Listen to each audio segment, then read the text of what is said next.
We are going to pin a giant Asian forest scorpion. This one specifically is Heterometris cyanus, sometimes called Javanimetris cyanus, because these are the Indonesian blues. They are a pure black scorpion. Sometimes they can reflect blue when they're nice and dry, but this one's been humidified overnight, so I can re-articulate it. So I cut him out of the packaging paper here so he could get a little bit more humidity. They generally come like this when I order them from Indonesia. They're straight, stiff. So you gotta hydrate them to be able to articulate all these guys. Scorpions are arthropods. They are arachnids, and they're in the group Chelicera. And that is specifically this physical feature. I don't know if I can get the camera to focus in on that too well, but they have, it just looks like another set of pinchers. Like, so these claws here, they're little versions of that right underneath where their eyes would be. So here's an ocelli, a little light and dark censoring visual organ right here, and under that this kind of head area, even though their body is like a cephalothorax, it's just one big hunk of scorpion here. They do have two little sets of pinchers, and underneath that little set of Chelicera is like a straw, and so that's what they'll kind of grab prey with. This will kind of help chew it up and break it down, and then they'll kind of drink in what they can fit. They actually don't have giant chewing mouths. It's more like a little straw underneath these two little pincher feeders. Now, I'm pretty confident that this forest scorpion here is a female. Scorpions, males and females, look very much alike. Very little distinguishing features that you can discriminate the dichotomy of. And one of the things you can do is generally females will be larger. They're the only ones that will have baby scorpions on their back once the babies hatch. That's a dead giveaway. You know, a male's not going to carry babies around. But the only other thing you can do is if you run across a big scorpion anywhere in the world, whether it's a desert hairy out in southwest United States, giant black scorpions are generally forest scorpions. All scorpions present this feature here, and maybe a little difficult to see. Let me get the light here a little bit better. There's an organ here, and it's just a tiny little flipper. It looks like a comb. There's one on each side. They're very, very small on this specimen for how big she is, and that's kind of a giveaway for the sex of this animal, because these are called pectanes. They fold out and they will scrape the ground looking for chemical trails of prey and common species alike. They will look for other members of their species, and they'll track crickets or cockroaches through the forest litter with these things called pectanes. And so the males, because they also look for females mainly, their pectanes are hypersensitive and much larger. Female pectanes very rarely ever will extend beyond the width of the cephalothorax here. So a male pectane will extend out beyond that. You can see them from above. So like her pectanes are hidden. A male will have these combs. They'll be twice the size, and they'll actually stick out a little bit further than the width of the body. And that's really the only other giveaway, unless you see their courtship dance or something really specific, like a female with babies on her back. Scorpions have been around forever. The earliest scorpion type arthropods are called Eurypterids. They're the giant sea scorpions. They have almost all the same parts. Big pinchers, stinger. Their lungs were more like gills, obviously, and they're just, we're talking about the Ordovician period of like 460 million years ago. We have fossils of Eurypterids which look almost identical to a land or a terrestrial scorpion. There aren't any more sea scorpions anymore. All the Eurypterids are extinct. but their long-lived evolutionary mastery of Earth is presented here in this simple little design. And this is a design that has worked and functioned successfully on almost every continent. Scorpions generally all look the same. They have different colors. Some will have small pinchers, bigger bodies, small bodies, giant pinchers, almost half the size of their entire body for each little claw here. Tiny tails, big fat tails, all kinds. Generally, forest scorpions are black. They live in leaf litter. They come out at night. They don't want predators seeing them from above. You see movies where black scorpions run around on sand dunes and stuff. Not really the case. Emperor scorpions are from Africa. They're not from Sahara. They're from the tropics. They live in the rainforest. And so sometimes Hollywood shows the cool big guys in the wrong environment, but that's fine. Scorpions that live in the desert usually mimic the desert camouflage. Same with forest scorpions. So anyways, being an ancient creature that hasn't really evolved so many different characteristics from its oldest relatives, you wonder what makes it so, and it's really just efficiency. They have simple book lungs. It's really just a stack of blood vessels, and air and oxygen just kind of goes through the body cavity and enriches the blood, and it's very simple. This is also one of the reasons why they can go underwater and be alive for quite some time, because they have air in their body, like an air bubble, and they can just use that air as like a backup. It just sets in them, and they're basically breathing. You know, they're not inhaling and exhaling like we do, but they can suck air in through spaces in their abdomen. Body fills up with air, their blood is enriched with oxygen, and they're good to go. And so if they go underwater, they can probably feed off that reserve of air inside their body cavity for up to a day or two. And so sometimes a scorpion, which has terrible vision, will fall into a pool, and it'll just sit at the bottom, won't know what's going on. It's, you know, the chemicals in the pool, the depth, the environment is completely confusing to them. They'll just sit there and not know what to do, because nothing's computing for them. They have no way to sense their way out. They can't see. So they'll just sit there. Glass Peepa said, well, that explains the scorpions in the pool. Yep, exactly, Glass. And so scorpions go into pools because they're not intelligent. They're not trying to menace anyone. But they have very basic anatomy and physiology, which makes them super good at surviving. Again, they can hold their breath even though they're not intentionally doing so. They just naturally are capable of using very little oxygen for long periods of time. And so they'll sit on the bottom of a pool not knowing what to do or where to go until someone moves them, and then all of a sudden they're alive after a day or two. They can even get knocked or shocked unconscious, and then they'll seem dead for a day, and then they'll come right back up for whatever reason. So it's just because they're simple makes them so durable.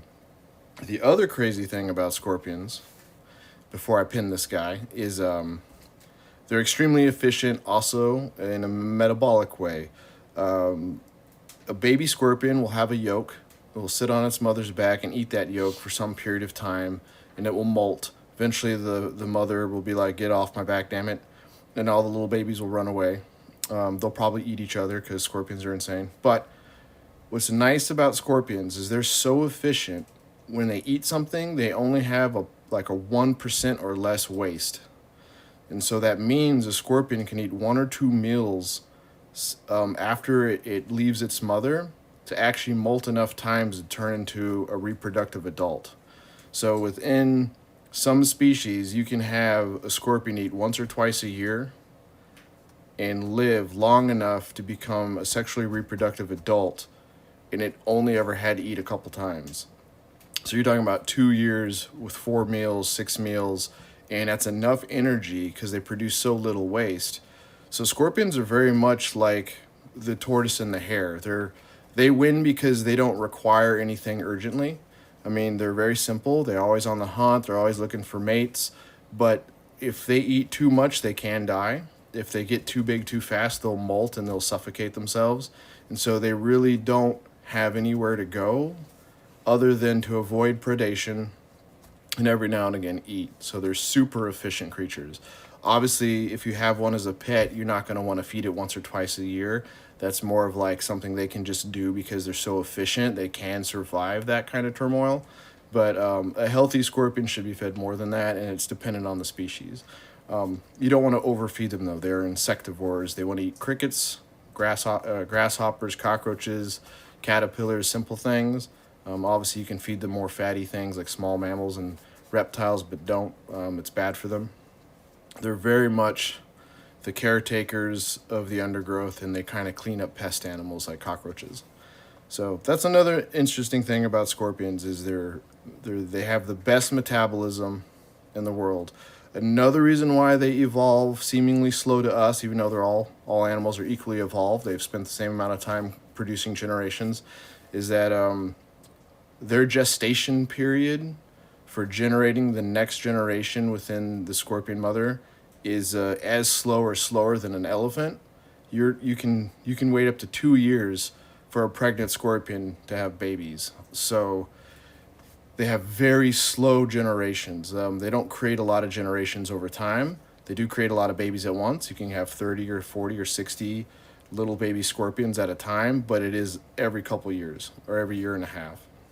It's another reason why they don't evolve super fast, because that's generally based on selection and population growth. So they have slow generations. They don't make very many, or they don't have very many generations in the same period of time like a mouse would, or bats. Bats have two children every year for the rest of their lives. So bats are constantly replacing their population super fast, whereas a scorpion doesn't.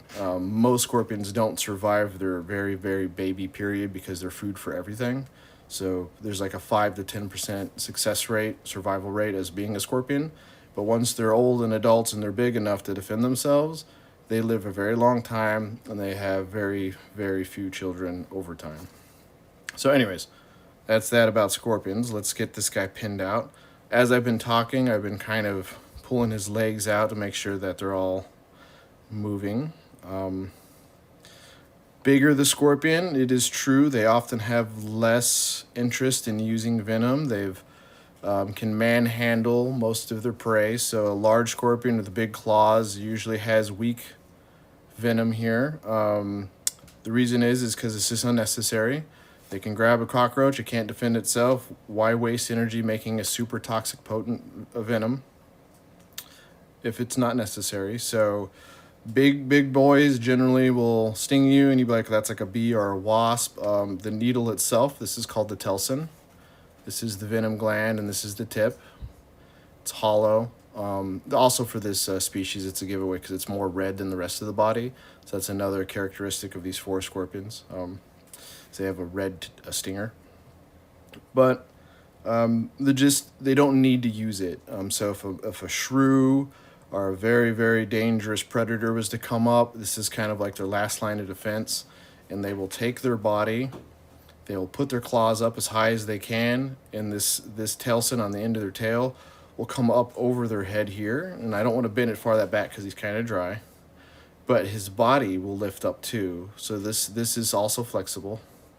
This body will lift up, come all the way over, and they'll put their stinger and their claws in front, and they'll just be ready to strike. When they're running around, their tail is usually often curled and off to the side. So I'm going to kind of do a mixture of that in the pen. I'm going to pull the tail up a little bit and bend these guys and just have it kind of hanging off to the side. Because I want to be able to frame him, so I don't want his profile to be 3 inches tall, because the frame I made for him is only probably about 2. But generally, scorpions can crawl anywhere. They love trees, they love rocks, they love shade. Their eyesight is about as bad as it can get. It can distinguish starlight in pitch black night, and they can use that sometimes to navigate, which is an interesting... there's articles on how scorpions navigate desert nights using moonlight and starlight, because it's about all they can distinguish is bits of light and dark. But otherwise, they're not like scouting out prey or anything. They literally are blind, and they just run around looking for crickets. So, but he's almost in the position I want him in, and I haven't done anything yet other than just kind of tease the ligaments and the muscles here. So I don't want them to be so far forward. Open these claws up. Very powerful creatures, lots of muscles. So he's really flat, and I'm probably going to keep him that way. One thing I could do is I could put some foam under here and push his legs down and give him a high profile. But because I'm going to have the tail up a little bit, him being flat is kind of good.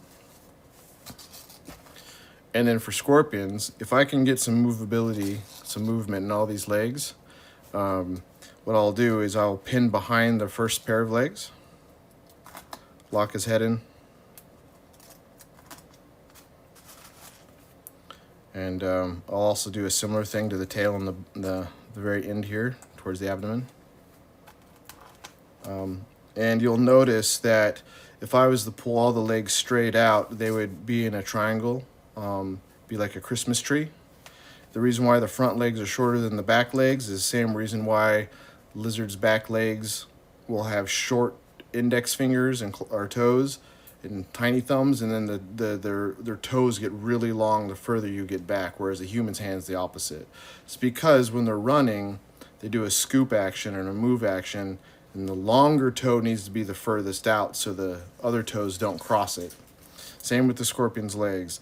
The giant legs are in the back, the short legs are in the front, so as they run real fast, they're not tripping over themselves. And so, I'm going to move out these big long back legs. Get them out of the way first, as designed. And you'll see that these legs get shorter as I move up the body.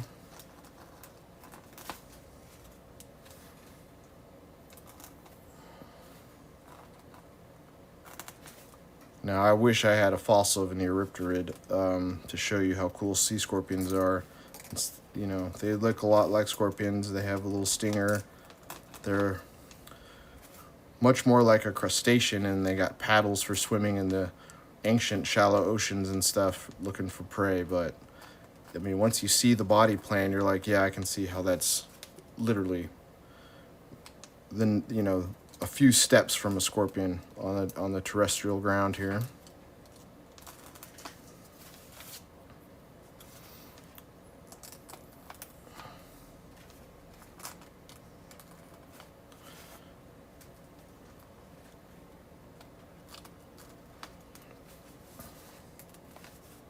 Let's see here.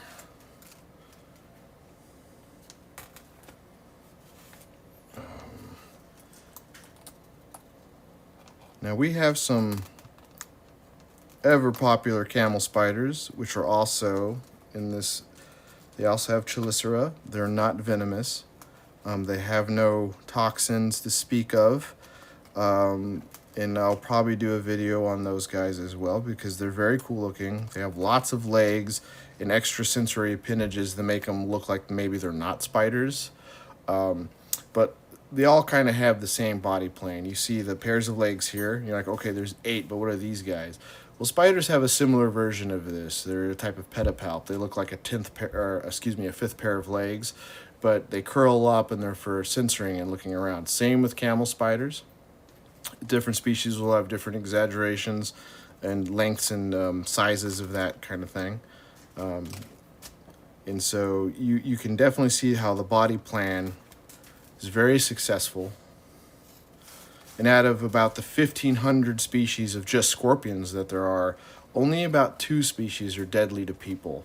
And only one of those species is actually deadly to people. The other one's kind of a fluke of dramatic media storytelling. There is a species of bark scorpion, the Baja bark scorpion, New Mexico, into Mexico, Central America bark scorpion. Back in the 1980s, there was claims that farmers moving into new land, making their orchard soils nice and rich, which scorpions love a lot, at least that kind, fell into just a menacing decade of getting stung and people reportedly getting sick and dying. They said, like, in the 20th century, almost 800 people reportedly died from bark scorpions. But if you look into it, you really can't find more than like 10 reports of people getting fatally ill or having huge respiratory problems due to lack of medicine, lack of care. These are probably farmers, and they're just having bad luck, bad allergic reactions to a couple scorpions, and then the story like blew out of proportion. We have bark scorpions here where I live, and it sucks to get stung by them. It could bother you for a couple hours straight, have residual pain for maybe a week or two, but it's not fatal. It's not something they make anti-venom for because it just doesn't hurt people. Unless you have the genetic propensity to have some kind of allergic reaction to it. Anaphylactic shock is, of course, a problem. So you don't want to get stung by it for no reason. But they're just actually not after you, and they're not a deadly creature. They generally clean up pests like cockroaches and crickets that can actually make disease and leave a filthy habitat. Scorpions, like I said, make almost no waste. It's like 1% water loss or less, and then they take out all the pest creatures. Now, the true deadly scorpion species is a type of death stalker in the Middle East, Sudan, Iran. There is a scorpion there that is just it's just mean. It can put you into a type of shock, make it very difficult to breathe, and without medical attention can be a big problem. And it's just not something most people are going to run into because they're a deep desert species. So if you're not like a Bedouin, you're not on some kind of safari, it's just not likely to run into these deep desert species. And like I said, this guy, completely pointless. They used to have these are pets. You can actually go get 4 scorpions as pets. They're probably like $20, $30. They live a decade and a half sometimes as females. They're very docile. I had one as a pet. I named her Melkor, and I had her forever. And she just sits there and does nothing and stares at you. And you take her out and she runs around, and you put her back and feed her every once in a while. So, super easy pet. And that is it. I'm gonna leave this video kind of here. Kind of curl the tail a little bit, leave it down so you can kind of see it in segments. Legs are all out, claws are all open, and that is Heterometris cyanus, or specifically Javanimetris, which is the Java, the Indonesian blue forest scorpion. And, appreciate you guys stopping in.